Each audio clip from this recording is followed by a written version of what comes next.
नमस्छात्राय सततम Sanskrit वयोनुम channel पर आप सभी का हार्दिक स्वागत है।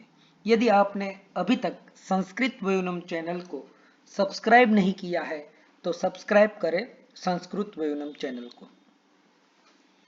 गंगा लहरी की इस श्रृंखला में आज हम चतुर्थ श्लोक जो है उसका अध्ययन करेंगे।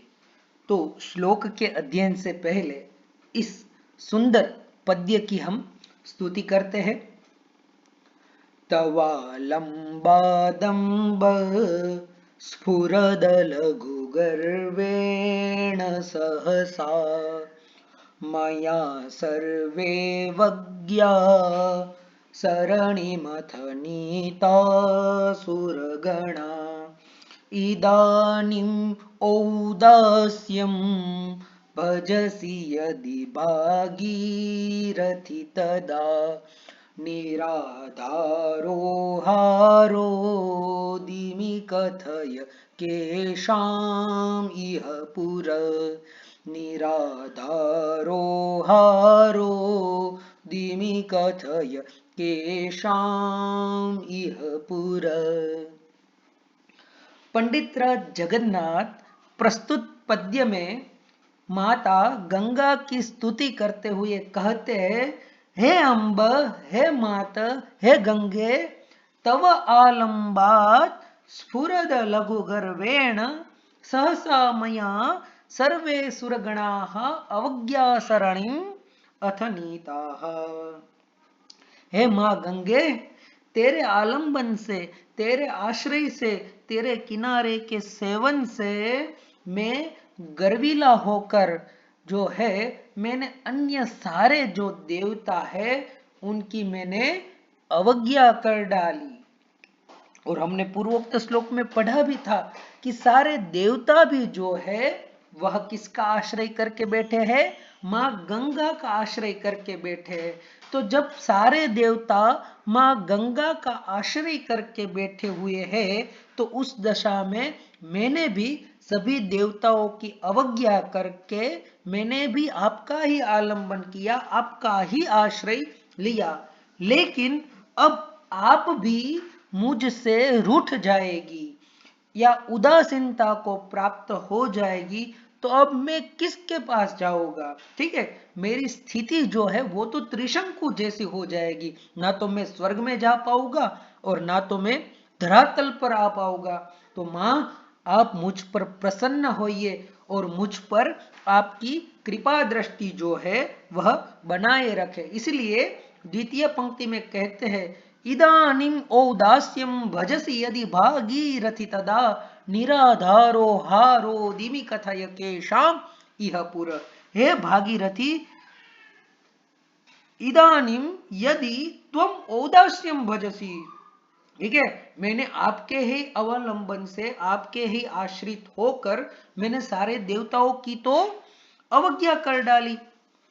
अब आप भी मुझसे उदासीन हो जाएगी। है माँ भागीरथी, इदानीम यदि तुम औदास्यम भजसी तदा निराधारा, तब तो मैं निराधार हो जाऊंगा। मुझे किसका आश्रय लेगा?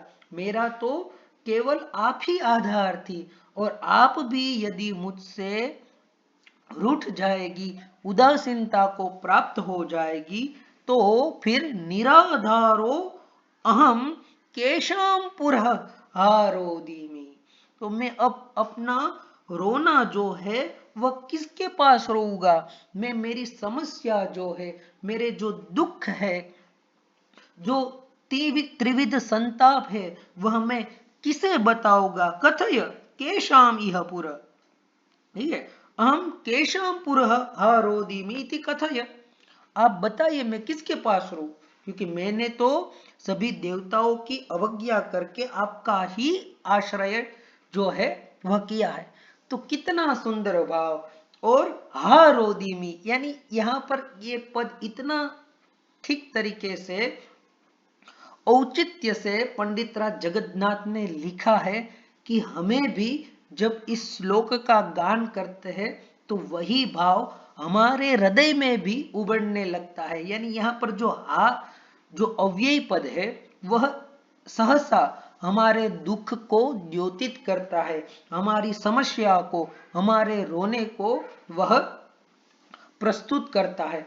तो इतनी औचित्य पदावलियों का प्रयोग करते हुए माँ गंगा से पंडित राज जगन्नाथ प्रार्थना करते हुए प्रस्तुत पद्य में कहते हैं कि हे माँ, आपके आलंबन से, आपके आश्रय से सहसा मैं अति गर्वित होकर इतना प्रसन्न हो गया, इतना प्रसन्न हो गया कि मुझे अन्य देवों की अवज्ञा ही कर ली। जैसे वह कोई धनी व्यक्ति होता है तो जिसे सहसा अत्यधिक धन प्राप्त हो जाए तो फिर वह अत्यंत गर्विला हो जाता है, ठीक है, फिर उसे किसी की परवाह नहीं होती।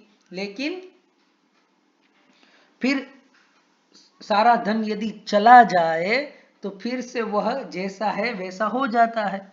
तो उसी प्रकार से यहाँ भी पंडित राज जगन्नाथ जी कहते हैं, माँ मैंने तो सिर्फ आपका ही आश्रय लिया और आप भी यदि मुझसे उदासीन हो जाएगी तो अब मैं क्या करूंगा। तो चलिए एक बार फिर से इस श्लोक का पठन करते हैं। तवालंबादंब स्फुरदलघुगर्वेण सहसा मया सर्वे वज्ञा सरणिमथ नीता सुरगणा इदानीम् औदास्यं भजसि यदि भागीरथि तदा निराधारो हारो दिमि कथय केषाम् इह पुर निराधारो हारो दिमि कथय केषाम् इह पुर। तो आशा है आपको यह श्लोक समझ में आया होगा, इस श्लोक की संधि अन्वय इत्यादि भी समझ में आया होगा।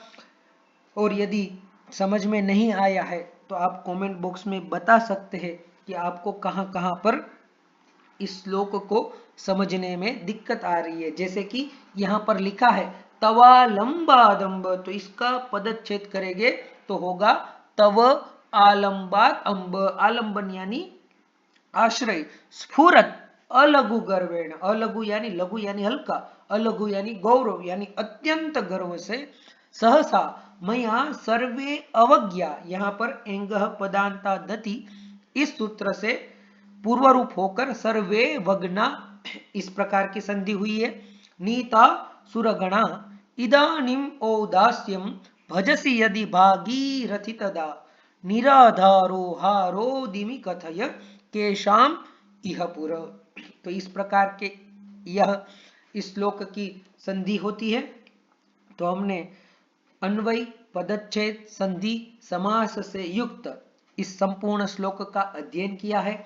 आपको यह श्लोक पसंद आया होगा। यदि आपको यह श्लोक पसंद आया हो तो इस वीडियो को लाइक करें और संस्कृत वयोनिम चैनल को सब्सक्राइब करें। अस्तु, धन्यवाद।